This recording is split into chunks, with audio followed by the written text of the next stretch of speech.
O Peru de Natal. Mário de Andrade. O nosso primeiro Natal de família, depois da morte de meu pai acontecida 5 meses antes, foi de consequências decisivas para a felicidade familiar. Nós sempre fôramos familiarmente felizes, nesse sentido muito abstrato da felicidade. Gente honesta, sem crimes, lar sem brigas internas, nem graves dificuldades econômicas. Mas devido principalmente à natureza cinzenta de meu pai ser desprovido de qualquer lirismo, de uma exemplaridade incapaz, acolchoado no medíocre, sempre nos faltara aquele aproveitamento da vida, aquele gosto pelas felicidades materiais, um vinho bom, uma estação de águas, aquisição de geladeira, coisas assim. Meu pai fora de um bom errado, quase dramático, o puro sangue dos desmancha-prazeres. Morreu meu pai. Sentimos muito, etc. Quando chegamos nas proximidades do Natal, eu já estava que não podia mais para afastar aquela memória obstruente do morto, que parecia ter sistematizado para sempre a obrigação de uma lembrança dolorosa em cada almoço, em cada gesto mínimo da família. Uma vez que eu sugeri à mamãe a ideia dela ir ver uma fita no cinema, o que resultou foram lágrimas. Onde se viu ir ao cinema de luto pesado?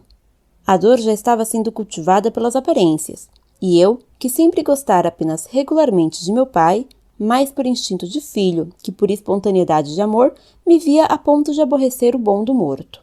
Foi de certo por isso que me nasceu, esta sim, espontaneamente, a ideia de fazer uma das minhas chamadas loucuras.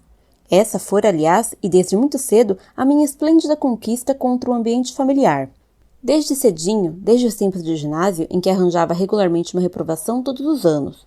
Desde o beijo às escondidas numa prima aos 10 anos, descoberto por tia velha, uma detestável de tia. E principalmente desde as lições que dei ou recebi, não sei, de uma criada de parentes. Eu consegui no reformatório do lar e na vasta parentagem a fama conciliatória de louco. É doido, coitado, falavam. Meus pais falavam com certa tristeza condescendente. O resto da parentagem buscando exemplo para os filhos e provavelmente com aquele prazer dos que se convencem de alguma superioridade. Não tinha um doido entre os filhos. Pois foi o que me salvou, essa fama. Fiz tudo o que a vida me apresentou e o meu ser exigia para se realizar com integridade. E me deixaram fazer tudo, porque eu era doido, coitado. Resultou disso uma existência sem complexos, de que não posso me queixar um nada. Era costume sempre na família a ceia de Natal. Ceia reles, já se imagina. Ceia tipo meu pai, castanhas, figos, passas e depois da missa do galo. Empanturradas de amêndoas e nozes, quanto discutíamos os 3 por causa dos quebra-nozes, empanturradas de castanhas e monotonias, a gente se abraçava e ia para a cama. Foi lembrando isso que arrebentei com uma das minhas loucuras. Bom, no Natal quero comer peru. Houve um desses espantos que ninguém não imagina. Logo minha tia solteirona e santa, que morava conosco, advertiu que não podíamos convidar ninguém por causa do luto. Mas quem falou de convidar ninguém? Essa mania! Quando é que a gente já comeu peru em nossa vida? Peru aqui em casa é prato de festa, vem toda essa parentada do diabo. Meu filho, não fale assim. Pois falo, pronto. E descarreguei minha gelada indiferença pela nossa parentagem infinita, diz que vinda de bandeirantes, que bem me importa. Era mesmo o momento para desenvolver minha teoria de doido, coitado, não perdi a ocasião. Me deu de sopetão uma ternura imensa por mamãe e titia, minhas 2 mães, 3 com minha irmã, as 3 mães que sempre me divinizaram a vida. Era sempre aquilo. Vinha aniversário de alguém e só então fazia um peru naquela casa. Peru era prato de festa. Uma imundice de parentes já preparados pela tradição invadiam a casa por causa do peru, das empadinhas e dos doces. Minhas 3 mães, 3 dias antes, já não sabiam da vida senão trabalhar. Trabalhar no preparo de doces e frios finíssimos de bem feitos. A parentagem devorava tudo e ainda levava embrulhinhos para os que não tinham podido vir. As minhas 3 mães mal podiam de exaustas. Do peru, só no enterro dos ossos no dia seguinte é que mamãe com titia ainda provavam um naco de perna, vago, escuro, perdido no arroz-alvo. E isso mesmo era mamãe quem servia, catava tudo pro velho e pros filhos. Na verdade, ninguém sabia de fato o que era peru em nossa casa. Peru, resto de festa. Não se convidava ninguém. Era um peru para nós, 5 pessoas. e havia de ser com 2 farofas, a gorda com os miúdos e a seca douradinha com bastante manteiga. Queria o papo recheado só com a farofa gorda, em que havíamos de ajuntar ameixa preta, nozes e um cálice de xerez, como aprendera na casa da Rose, muito minha companheira. Está claro que omiti onde aprender a receita, mas todos desconfiaram. E ficaram logo naquele ar de incenso assoprado, se não seria a tentação do dianho aproveitar a receita tão gostosa. E cerveja bem gelada, eu garantia quase gritando. É certo que com meus gostos, já bastante afinados fora do lar, pensei primeiro num vinho bom, completamente francês. Mas a ternura por mamãe venceu o doido. Mamãe adorava cerveja. Quando acabei meus projetos, notei bem. Todos estavam felicíssimos, num desejo danado de fazer aquela loucura em que eu estourara. Bem que sabiam, era loucura sim. Mas todos se faziam imaginar que eu sozinho é que estava desejando muito aquilo, e havia jeito fácil de empurrarem para cima de mim a culpa de seus desejos enormes. Sorriam-se entreolhando, tímidos como pombas desgarradas, até que minha irmã resolveu o consentimento geral. É louco mesmo. Comprou-se o peru, fez-se o peru, etc. E depois de uma missa do galo bem mal rezada, se deu o nosso maravilhoso Natal. Foi engraçado. Assim que me lembrara de que finalmente ia fazer mamãe comer peru, não fizera outra coisa aqueles dias que pensar nela, sentir ternura por ela, amar minha velhinha adorada. E meus manos também estavam no mesmo ritmo violento de amor, todos dominados pela felicidade nova que o peru vinha imprimindo na família. De modo que, ainda disfarçando as coisas, deixei muito sossegado que mamãe cortasse todo o peito do peru. Um momento, aliás, ela parou, feito fatias um dos lados do peito da ave, não resistindo àquelas leis de economia que sempre a tinham entorpecido numa quase pobreza sem razão. Não, senhora! Corte inteiro! Só eu como tudo isso! Era mentira. O amor familiar estava por tal forma incandescente em mim que até era capaz de comer pouco, só para que os outros 4 comessem demais. E o diapasão dos outros era o mesmo. Aquele peru comido a sós redescobria em cada um o que a cotidianidade abafara por completo. Amor, paixão de mãe, paixão de filhos.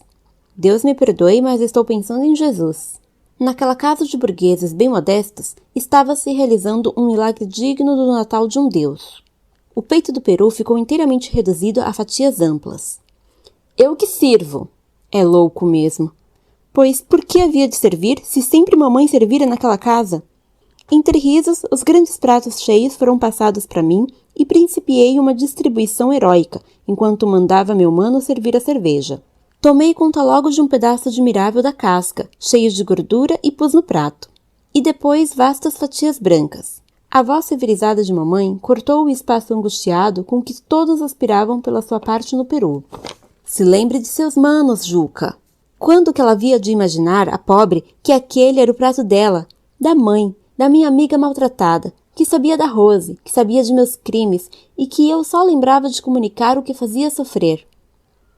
O prato ficou sublime. Mamãe, este é da senhora. Não passe não. Foi quando ela não pôde mais com tanta comoção e principiou chorando. Minha tia também, logo percebendo que o novo prato sublime seria o dela, entrou no refrão das lágrimas. E minha irmã, que jamais viu lágrimas sem abrir a torneirinha também, se esparramou no choro. Então principiei dizendo muitos desaforos para não chorar também. Tinha 19 anos. Diabo de família besta que via peru e chorava. Coisas assim. Todos se esforçavam por sorrir, mas agora é que a alegria se tornara impossível. É que o pranto evocara por associação a imagem indesejável de meu pai morto. Meu pai, com sua figura cinzenta, vinha para sempre estragar nosso Natal. Fiquei danado. Bom, principiou-se a comer em silêncio, lutuosos, e o peru estava perfeito. A carne de um tecido muito tênue boiava fagueira entre os sabores das farofas e do presunto, de vez em quando ferida, inquietada e redesejada pela intervenção mais violenta da ameixa preta e o estorvo petulante dos pedacinhos de noz. Mas papai sentado ali, gigantesco, incompleto. Uma censura, uma chaga, uma incapacidade. E o peru estava tão gostoso. Mamãe, por fim, sabendo que peru era manjar mesmo digno do Jesusinho nascido. Principiou uma luta baixa entre o peru e o vulto de papai. Imaginei que gabar o peru era fortalecê-lo na luta. E está claro, eu tomara decididamente o partido do peru. Mas os defuntos têm meios visguentos, muito hipócritas de vencer.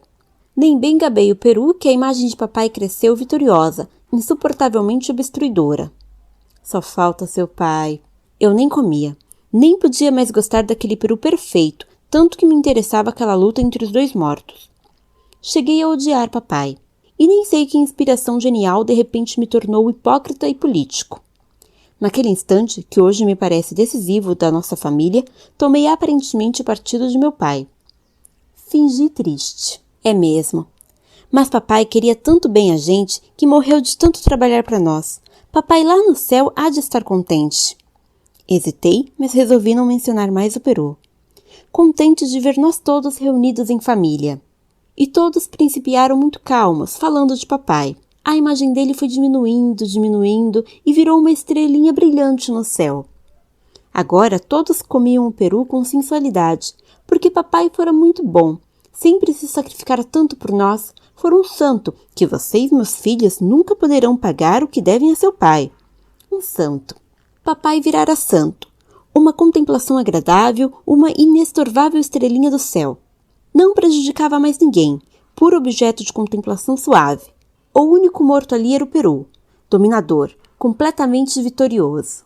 Minha mãe, minha tia, nós, todos alagados de felicidade.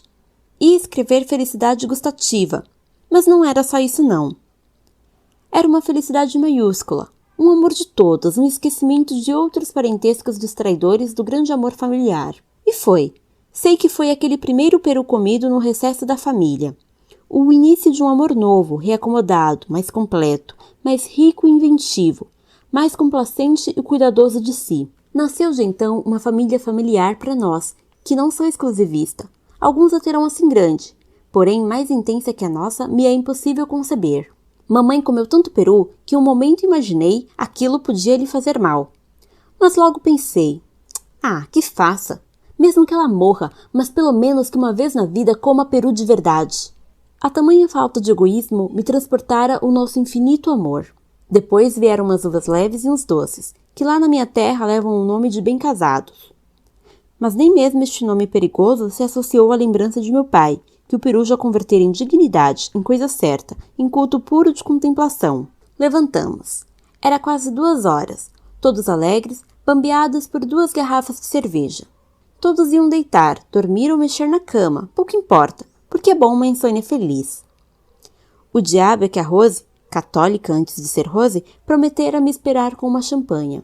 Para poder sair, menti. Falei que ia a uma festa de amigo. Beijei mamãe e pisquei para ela, modo de contar onde é que ia e fazê-la sofrer seu bocado. As outras 2 mulheres beijei sem piscar. E agora, Rose.